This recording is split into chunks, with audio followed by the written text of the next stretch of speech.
amados, la palabra de hoy se llama fe anclada a lo invisible.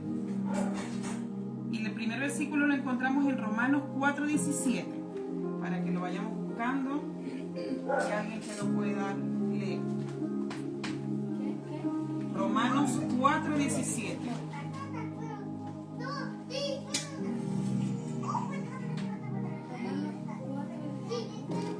4:17.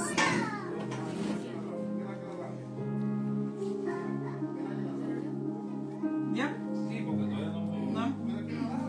Ya, fuerte y claro. Delante de Dios, a quien creyó, el que da vida a los muertos y llama las cosas que no son como si fuesen. Aquí en esta palabra, Romanos 4:17, nos dice que Dios llama las cosas que no son como si fuesen. Así es. Amén. Fe anclada a lo invisible, es decir, al mundo espiritual. Aquí nuestro Padre nos está diciendo que da vida a los muertos. El Señor ve vivo y dice que llama las cosas que no son como si fuesen. ¿Verdad? El que anda en la carne ve a un drogadicto, ve que está ya con una sobredosis, y nosotros podemos mirarlo y decir, no, ya se está como muerto ya. ¿Verdad? Pero Dios no lo ve así. Dios ve un profeta, Dios dice, allá va un evangelista. Así nos ve Dios, porque Dios ve más allá de lo que nuestros ojos ven. Así es. Y por eso la palabra dice, fe anclada a lo invisible. Porque no es por vista. Los 5 sentidos no juegan aquí, son nuestros enemigos a esto. Son enemigos a la fe. ¿Por qué? Porque si no vemos, no creemos. Si no oímos, no creemos. Si no lo tocamos, no lo creemos. Si no lo leemos, no lo creemos. Y si no, y así. Entonces, acá el Señor nos está diciendo que tengamos fe a lo invisible. Que tengamos fe a lo que Él, antes de la creación del mundo, fue con una palabra que Él creó. Lo que no se veía fue hecho, lo que se ve fue hecho de lo que no se veía. Y nos dice también que el Señor da vida a aquello que usted ve muerto, el Señor lo ve con vida. Segunda de Corintios 5:7 nos dice, porque por fe andamos y no por vista.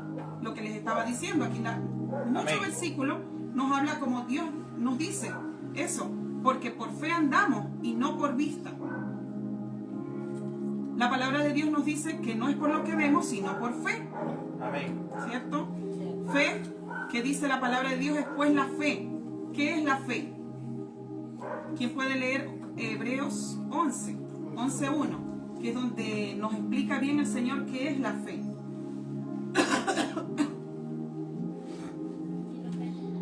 Vamos a darle la oportunidad a otro que lo 11:1. 11:1. Es pues la fe, la certeza de lo que se espera y la convicción de lo que no se ve. Ahí lo vuelve a decir. Es la fe y la certeza, es la convicción de aquello que no estamos viendo, pero que el Señor sabe que eso va a suceder. Entonces, esa es la fe que hoy vengo a compartir, y que esta fe que comparto es recíproco, porque también es una enseñanza para mí, para que nosotros aprendamos a caminar por fe, a no mirar con nuestros ojos carnales, sino con los ojos espirituales. Amén. Hay un mundo espiritual que nosotros desconocemos, y por eso el Señor le dice, tienen ojos y no ven. No estamos viendo lo que el Señor verdaderamente quiere que veamos. No es lo que está ahorita aconteciendo. Dice que no se preocupen por lo que, no se afanen por las cosas que están sucediendo ahorita, por lo terrenal, por lo pasajero, sino que pongamos nuestra mirada allá, en lo eterno. Amén. Dice en Hebreos, en ese mismo Hebreo, dice 11:3, en Hebreos 11:3 dice, por la fe entendemos. Quiere decir que la fe nos lleva a entender, nos da una sabiduría. Entonces dice, por la fe entendemos. Esta fe nos da inteligencia, nos da entendimiento. Los grandes hombres de Dios son los que tienen revelación, entienden y comprenden porque son hombres de fe. Creen en la palabra y no le ponen argumento, no le ponen barrera. Dice, entendemos haber constituido el universo por la palabra de Dios, de modo que lo que no se ve fue hecho de lo que se ve fue hecho de lo que no se veía. La fe es el espejo del corazón que refleja las realidades de un mundo invisible, la sustancia real del reino de Dios. Por medio de la oración de fe podemos tomar la realidad de su mundo e introducirla en este. Esta es la función de la fe. Tenemos el reino de Dios. Por eso dice Jesús, mirad primeramente o buscad primeramente el reino de Dios y su justicia, que lo demás vendrá por añadidura. Pero nosotros nos hemos concentrado y nos hemos afanado por conseguir las añadiduras sin saber que el Señor nos dejó el manual de vida de que es primero, busca primero el reino de Dios y su justicia. Cuando Jesús en el Padre Nuestro le decía, que la vez pasada prediqué sobre lo que significaba esa primera palabra, Padre Nuestro, ver a nuestro Dios como nuestro Padre, también Él sigue y dice, venga tu reino. ¿Por qué? Porque cuando nosotros le decimos, Señor, venga tu reino, que tu reino se establezca en mi casa, que tu reino se establezca en mi vida, mi finanza, nosotros estamos llamando a ese mundo invisible. Y empezamos a ver las cosas por fe. Amén. Empezamos a actuar por fe, caminamos por esa fe que el Señor quiere que caminemos. Traemos el reino de Dios a nuestras vidas. Amén. ¿Por qué? Porque en el reino de Dios no hay escasez. En el reino de Dios no hay enfermedad. En el reino de Dios lo tenemos todo. Pero hemos obviado esa parte. Hemos dejado a un lado, no le hemos tomado el peso y la importancia de siempre traer el reino de Dios a nuestras vidas. Porque este es la verdadera fe, la que mira con los ojos puestos en Jesús, que es el consumador de nuestra fe. La fe ve, la fe ubica el reino en el centro de nuestra atención. Todos los recursos del Padre, todos sus beneficios están a nuestro alcance por medio de la fe. Amén. Para alentarnos en nuestra capacidad de ver, Jesús nos dio instrucciones, la que les acabo de decir. Primeramente, busquen el reino de Dios. Pablo también nos enseña, dice, concentren su atención en las cosas de arriba, no en las de la tierra. También afirmó, dice, ya que lo que se ve es pasajero, mientras que lo que no se ve es eterno. Amén. Segunda de Corintios 4:18,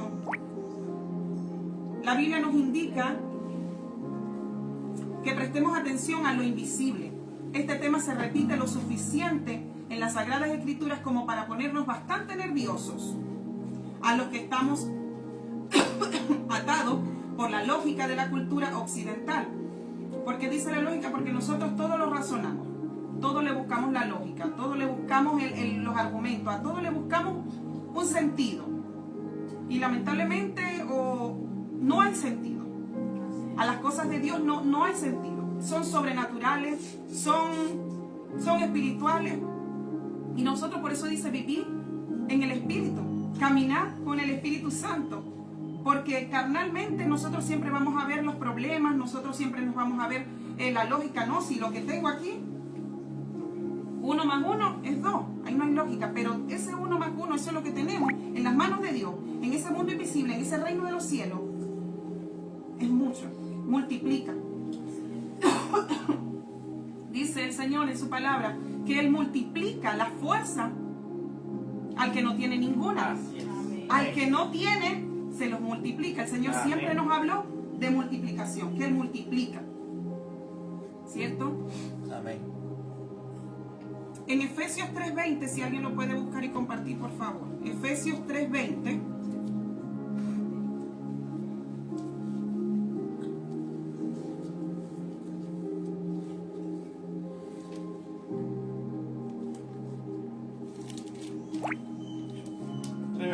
Sí.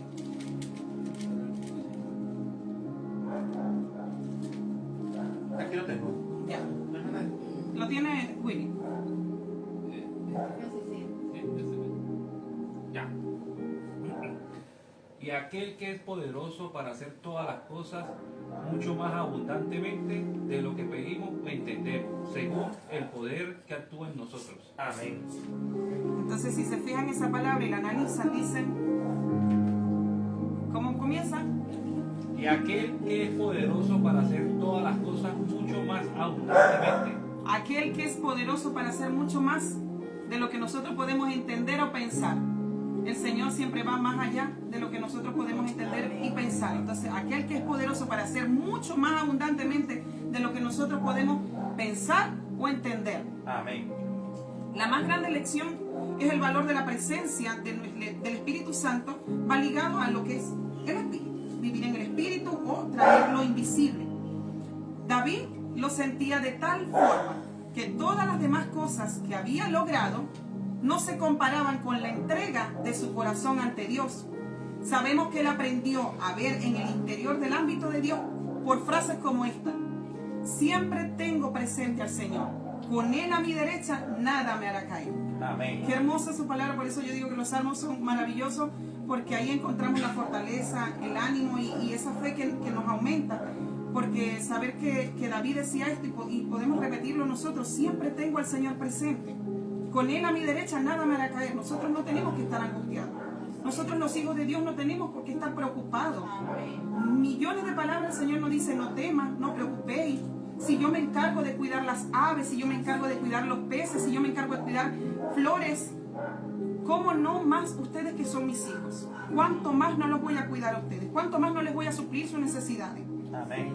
Entonces, no veamos las situaciones que estamos mirando con nuestros ojos. Siempre pensemos: el Señor tiene algo mejor para mí. El Señor tiene algo mejor para nosotros. Siempre no caigamos porque la incredulidad, el no creer en este mundo invisible, entonces esa es la fe del enemigo. La duda es la fe del diablo. Entonces, cuidado cuando no estamos creyendo. Cuidado con la incredulidad, cuidado con la duda, cuidado con no tener esa fe y esa fortaleza de que Dios está con nosotros. Y que Él nos suple y que Él no nos va a abandonar. Amén. La presencia de Dios influía en su visión. Él practicaba constantemente el reconocimiento de la presencia de Dios. Veía a Dios diariamente, no con sus ojos naturales, sino con los de la fe. Esta preciada revelación fue dada a un adorador. Lamentablemente somos hay una cultura moldeada por lo que perciben los sentidos. Estamos entrenados para creer solo en lo que vemos. La fe verdadera no es vivir negando el ámbito natural. Y hay un ejemplo: si el médico dice que usted tiene un tumor, no es que va a andar como si no lo tuviera. Eso no es fe. Pero la fe está fundada en una realidad que supera la realidad del mundo. Hay una realidad que supera eso. Puedo tener, como dice, yo puedo reconocer la existencia de un tumor, pero aún así tener la fe en la provisión de las llagas de Cristo para mi sanidad. Amén. Esa es la fe que tenemos que tener. Sí, está el tumor, según el médico dice que está el tumor, pero yo voy a creer en que las llagas de Cristo, ya yo fui sanado hace más de 2000 años. Es un resultado del reino de los cielos, una realidad superior. No hay tumores en el cielo y la fe trae esa realidad a esta. ¿Querría Satanás meter el cáncer en el cielo? Sin duda él quisiera, pero no tiene dominio allí. Solo tiene dominio aquí, cuando y donde el hombre lo ha aceptado. Es cuando nosotros aceptamos la enfermedad. Es cuando nosotros aceptamos y decimos: sí, yo tengo cáncer, y va y le cuenta al otro: sí, es que tengo cáncer. Cuando ya lo estamos aceptando, él toma el dominio. El enemigo toma el dominio. Pero si nosotros decimos: ya te diagnosticaron eso, lo que te hayan diagnosticado, Dios guarde, pero nosotros decimos: tengo una realidad superior, que ya Él pagó un precio por mí, que ya la sangre de Cristo fue derramada por mí hace más de 2000 años, yo anulo, cancelo, ya.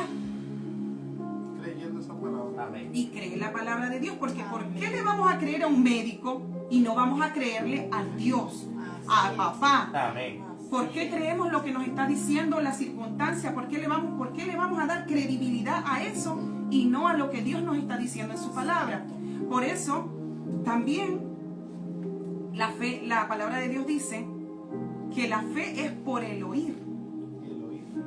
Y el oír la palabra de Dios. Amén. ¿Cómo va a aumentar nuestra fe? ¿Cómo va a crecer nuestra fe? Es oyendo la palabra. Amén. Si no, lamentablemente, no vamos a tener fe. Pero si nosotros empezamos a ver las noticias, vemos la noticia, ¿qué estamos alimentando? La incredulidad, la duda, al mundo terrenal. Eso se va alimentando y vamos engordando eso. Y la fe queda a un lado. Estamos sordos a lo que Dios nos está diciendo. Amén. Necesitamos oír más palabras. ¿Y sabe qué? Leerla. Léala. Porque leer su palabra trae vida. Es vida y está actualizada, porque cada vez que leemos eso es como si, fíjense que dice por oír, no por haber oído. No está hablando del pasado, está hablando de un presente. O sea que siempre va a estar actual. Que la fe viene por oír, no por haber oído. No es un pasado, es un presente por oír la palabra de Dios. Amén. Como le decía, la incredulidad es en realidad fe en algo que no es de Dios. Y Él es celoso. Él es celoso de nuestros corazones. Aquel cuya confianza está puesta fundamentalmente en otra cosa, contrista al Espíritu Santo. Por eso le decía, tenemos que tener cuidado, porque con estas cosas, al creer las cosas del mundo, al creer la realidad que decimos nosotros, no, pero es que hay que ser realista, dicen muchas personas. Hay que ser realista, tenés que poner los pies sobre la tierra, mira cómo está la situación. La cosa es tan cara, deja de vivir como en las nubes. ¿Y por qué? ¿Y por qué no puedo creer yo? ¿Por qué voy a creer en esto y no voy a creer lo que me está diciendo papá? Que Él suple todas mis necesidades, que Jehová es mi pastor y que nada me faltará. ¿Por qué no voy a creer yo esa palabra? ¿Por qué yo tengo que ser realista? Hay que tener cuidado, porque el ser realista contristamos al Espíritu Santo. Amén, Porque el ser así es. realista es también, caemos en una incredulidad. Así es.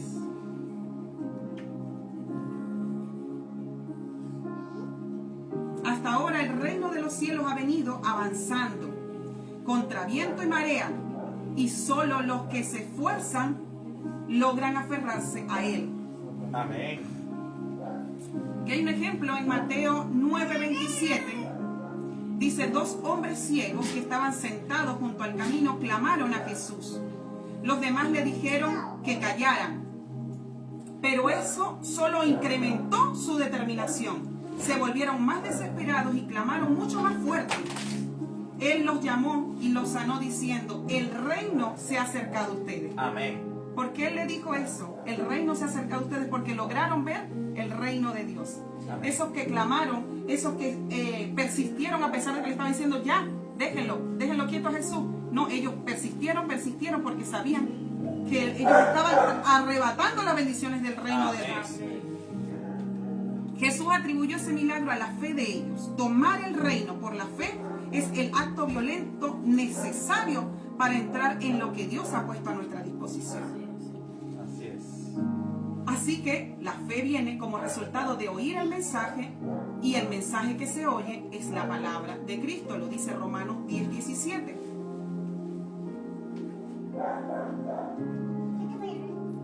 Hay otro versículo que no me marqué donde, el del grano de mostaza, que dice que la fe es como un grano de mostaza. Y yo le comentaba a mi esposo que yo había escuchado y siempre teníamos la creencia, o quizás mal enseñados, que aunque tú tengas un poquito de fe como el grano de mostaza, y pensábamos que se refería al tamaño del grano de mostaza. Pero resulta que no es por eso que comparó Jesús el grano de mostaza. No es por lo pequeño para que tuvieras una fe pequeña. Es porque el grano de mostaza es duro. Tú lo pisas, tú lo tratas de aplastar y es muy duro, es resistente, es fuerte. Y produce un fruto, produce un árbol grande, resistente, frondoso. Entonces, y crece rápido. Entonces, ahí la enseñanza, yo siempre había creído, no, que tenga un poquito de fe, aunque sea un poquito de fe, tú le puedes decir a esa montaña, quítate. No es el poquito de fe es que seamos persistentes en alcanzar el nivel de fe que Dios quiere que tengamos. Una fe firme, una fe fuerte, y que produzcamos frutos, porque Él dice, yo los he llamado para que tengan fruto y fruto en abundancia. Amén. Así que con esto termino esta palabra, y que el Señor nos abra el entendimiento para que nos llevemos a nuestras casas esto, que podamos caminar por fe y no por vista. Que nos Amén. ayude esta palabra a seguir adelante en estos tiempos que aparentemente difíciles, pero nosotros tenemos que tener la convicción, la certeza de que somos hijos de Dios. Y que si, así como les decía yo, si tú como padre, tú no permitirías que nada le faltara a tu hijo, así papá nunca va a permitir que nada le falte a sus hijos. Y lo que tú eres capaz de hacer por tu hijo, así Dios es capaz de hacer por ti y por cada uno de nosotros que somos sus hijos. Así que sigamos orando a nuestro papá, arrebatando las bendiciones, pidiéndole que el reino de Dios venga a nosotros. Amén. Amén. Mi esposo quiere orar.